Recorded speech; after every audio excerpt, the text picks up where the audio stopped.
child said, "What is the grass?" fetching it to me with full hands. How could I answer the child? I do not know what it is any more than he. I guess it must be the flag of my disposition, or of hopeful green stuff woven. Or I guess it is the handkerchief of the Lord, a scented gift in remembrance or designedly dropped, bearing the owner's name some way in the corners, that we may see and remark and say, whose? Or I guess the grass itself is a child, the produced babe of vegetation. Or I guess it is a uniform hieroglyphic, and it means sprouting alike in broad zones and narrow zones, growing among black folk as among white, Canuck, Tuckahoe, Congressman, Cuff. I give them the same, I receive them the same. And now it seems to me the beautiful uncut hair of graves. Tenderly I will use you, curling grass. It may be you transpire from the breast of young men. It may be if I had known them, I would have loved them.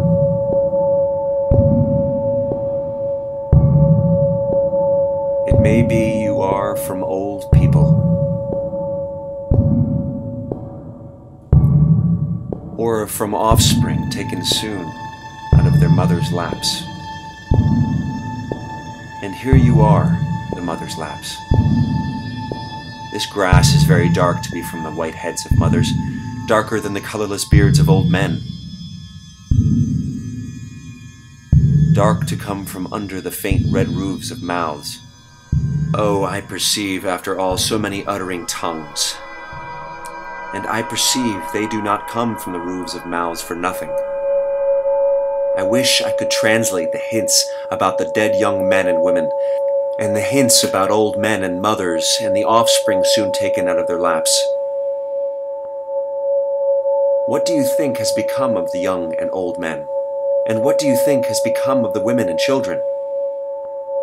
They are alive and well somewhere. The smallest sprout shows there is really no death, and if ever there was it led forward to life, and does not wait at the end to arrest it, and cease the moment life appeared. All goes onward and outward. Nothing collapses. And to die is different from what anyone supposed, and luckier. Do you take it I would astonish? Does the daylight astonish?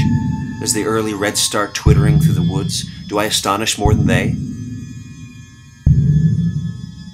This hour I tell things in confidence. I might not tell everybody, but I will tell you. I am the poet of the body, and I am the poet of the soul. The pleasures of heaven are with me, and the pains of hell are with me. The first I graft and increase upon myself.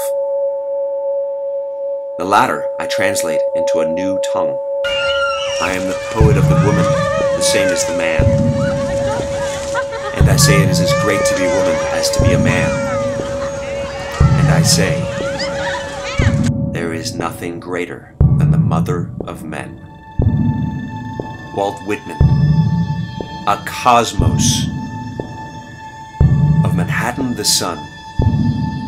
Turbulent, fleshy, sensual eating, drinking, and breeding. No sentimentalist, no standard above men and women or apart from them, no more modest than immodest.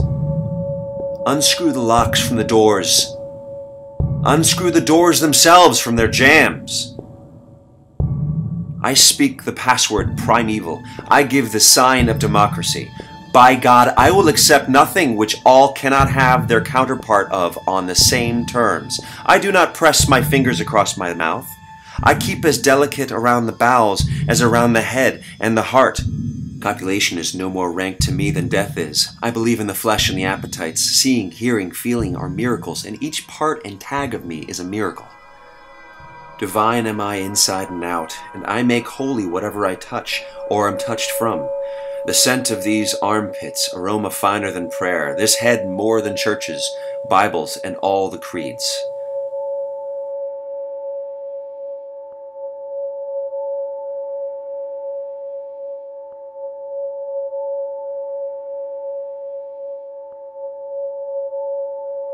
Who learns my lesson complete? It is no little matter, this round and delicious globe, moving so exactly in its orbit, forever and ever, without one jolt or the untruth of a single second. It's wonderful.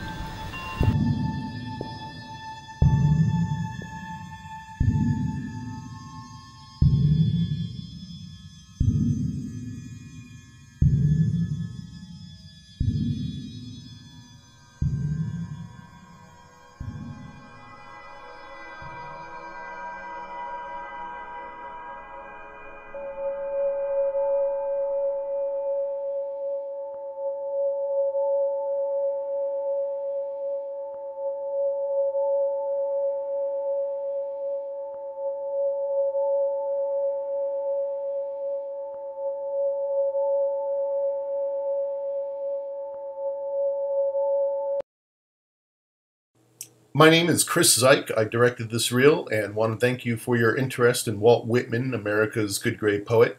For the next couple of minutes, I will explain how the nickname Good Gray Poet came into being and the significance of this nickname and the legacy of Walt Whitman. First, the film was set in the final 3.5 years of Whitman's life, from September 1888 to March 26 of 1892, the time of his death, nearly 2 months short of his 73rd birthday. The film is set in the Mickle Street, Camden, New Jersey residence, the only home Whitman owned in his life, and today stands as a national treasure and museum. This is where family friend Horace Traubel spent many evenings over the years passing time with the aging poet, who was an invalid due to a paralytic stroke in 1873. However, he continued to compose poems and prose until the year of his passing. Over the course of 4 years, from March 1888 to March 1892, Traubel diligently transcribed conversations and observances in 9 volumes containing 5,000 pages. It is from these conversations most of the dialogue in this film was created, providing first-hand accounts from Whitman himself about his extraordinary life and times. Whitman is credited with creating free verse, a truly American poetic art form as important, if not more so, than blues and jazz, as a quintessential American creation. With the publication of the first edition of his lifelong collection of poems entitled Leaves of Grass in 1855, and then second and third editions in 1856 and 1860, Whitman caused a good deal of controversy, not only for the lack of rhyme and meter in the form of his barbaric poetry, but also with what was considered scandalous sexuality and the simple realism of the content, specifically the series of poems in the Children of Adam chapter dealing explicitly with heterosexual relations and functions of the male and female anatomy. Whitman is well known for his Civil War duties as hospital attendant and wound dresser, where he established a reputation for displaying great sympathy and consoling wounded soldiers from both sides of the conflict in Washington, D.C. He initially arrived in the capital in 1862 when his brother George Washington Whitman, a Union officer, was wounded in battle. Though George's wound was superficial, Whitman stayed on for some time, leaving, then returning again to the capital, where by the war's end he worked a desk job in the Department of the Interior.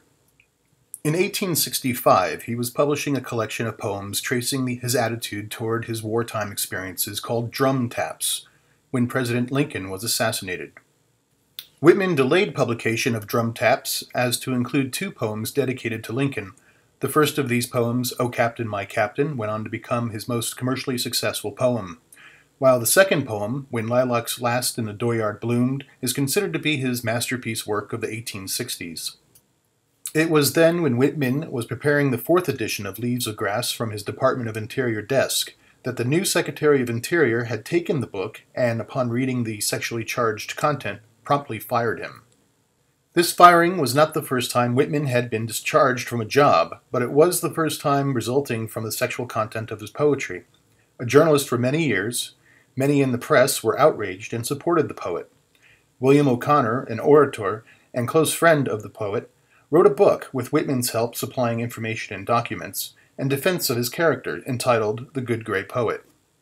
Initially a negatively polarizing publication, The Good Gray Poet identification allowed Whitman to gain elite support from esteemed literary figures around the world, including poet laureate Sir Alfred Tennyson. This recognition gave Whitman the support he needed not to have to apologize for his earlier poems from the first 3 editions, and allowed him to maintain his artistic imperative without compromise until his death. So our film, America's Good Gray Poet, consists of the authentic recollections of his storied life in his own words and his advanced years, with performance art renditions of his most important and provocative works from the first 3 editions of Leaves of Grass. The film will include music, opera, dance, and recitals of these works from a chorus of actors, including the iconic I character from his epic poem Song of Myself, from which this sizzle reel was created. If you would like to see more information about this project or how you can participate in the crowdfunding effort to finance the film, please visit Indiegogo.com to donate and IndepenCentFilms.com for information. Every contribution will be rewarded with an incentive appropriate to the dollar value you wish to participate with. The minimum goal is to raise $25,000, and though many would consider this a lot of money, it really is a drop in the bucket in terms of film production. Not a drop of it would be wasted, and will go toward creating a fully realized set of the Mickle Street bedroom on a proper soundstage, and to provide transformative makeup and wardrobe for the actors and green screen studio rental. The actors and crew are dedicated professionals who will be greatly appreciative for your help to make this entertaining and educational film a reality. If you have any inquiries, you can submit email on either of the 2 websites provided on the screen. Thank you so much for your time and doing whatever you can to help us make our film. And please spread the Leaves of Grass to your family and friends. Thank you.